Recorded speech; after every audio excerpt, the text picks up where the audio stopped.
So, Tom Rothman, the executive over at Sony, has never been shy about seemingly putting the cart before the horse, and I'm kind of on the fence of whether he did in this specific circumstance.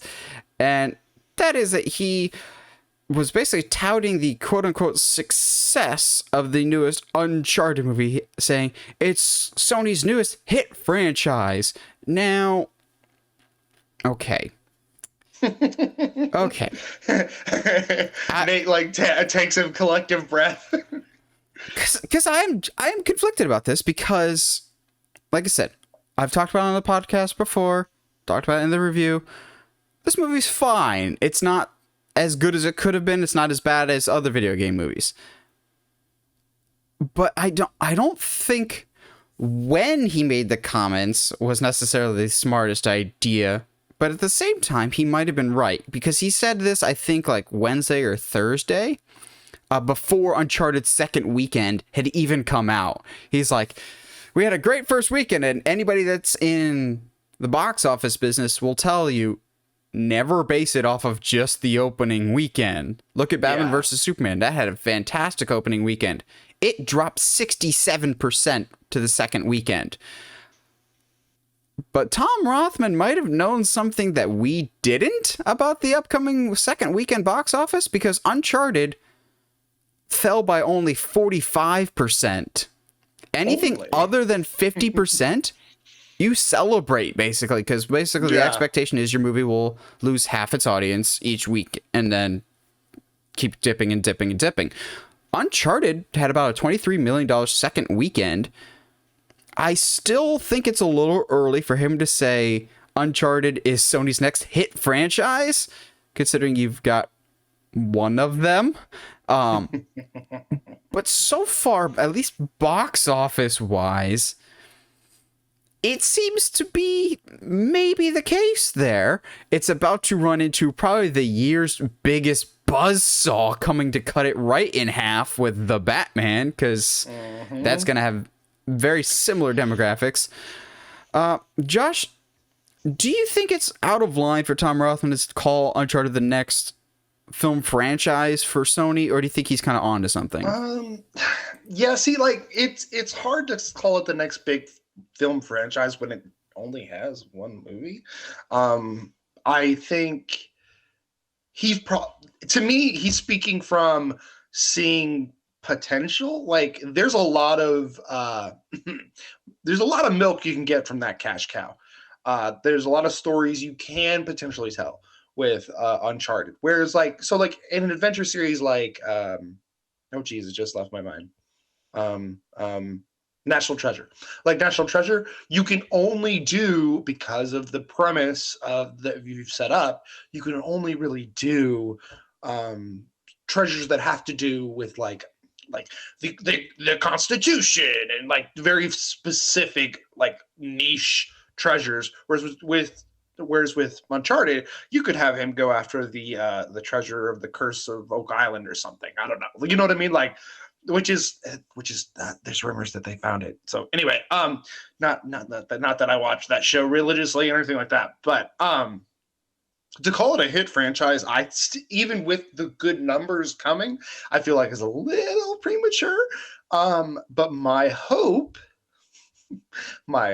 is that now that they do see that people will come out to see an Uncharted movie, that maybe when they make a second one, they'll put way more effort into it. Not to say, hopefully get a different director and composer, but mainly a new composer, because and that's hard for me to say because I haven't seen it yet. But just based on everything that you've told me, it sounds like, hey, we acquired this game property for the movie rights for this game property. We own it already. Yeah, exactly. But like, so we'll just throw something together and hope for the best. Like, that's not what you want to do with one of the biggest gaming franchises of all time. But each their own. I think Tom Rothman is doing the anti-Bob Chapek, and he's actually, showing support for one of his own movies. That's and fair. Actually, like, sticking up for it. Because this has very much a divide of critics and audiences. Audiences are, like, loving this thing, and critics are hating it. Even then, I want to have a conversation with critics and going, okay, you look at this movie and you're crapping on it. Look at the other video game movies that have come out. This is nowhere near that level. But I think also Tom Rothman has a vested interest in this of hoping that Uncharted does well. One, because Sony desperately needs franchises right now besides Spider-Man. They stumbled upon one with Jumanji, and I'm still waiting on Jumanji 3, please. Crossover Jumanji and Uncharted, please. Oh my God. And then you could have Tom Holland meet the actual video game Nathan Drake would be... Oh, don't. Like, this is like multiverse syndrome, bro. But they could do that via Jumanji link. They really could. Or even have, like, Nathan Fillion play a character in Jumanji that's, like, Nathan Drake-esque, just to kind of shut people up. Well, because Josh doesn't care about it, Nathan Fillion, not Nathan Fillion, Nolan North is in Uncharted. I did hear that. And it's the only time you hear the Uncharted theme, except for one other time, and it makes me really, really sad. But I think he's putting the cart before the horse because he wants this to be a franchise, but also I think he's saying this because he wants other video game properties to be franchises too. So for those that haven't seen it yet, or when you do eventually see Uncharted, there's a new logo intro in front of it for PlayStation Productions, because as we've seen, this is the first PlayStation movie under that banner, PlayStation Productions. The next project will be the Last of Us series. It's a really cool opening. It basically shows like famous PlayStation characters, and it kind of makes me wonder if the characters that show up in that are ones that they have their eye on for future projects. And so they're kind of hoping, okay, Uncharted is the one that translates the best cinematically, so we'll put that one first, and then we'll kind of test the waters for God of War, a Horizon Forbidden West, a Astro's Playworld as an animated movie for kids, maybe.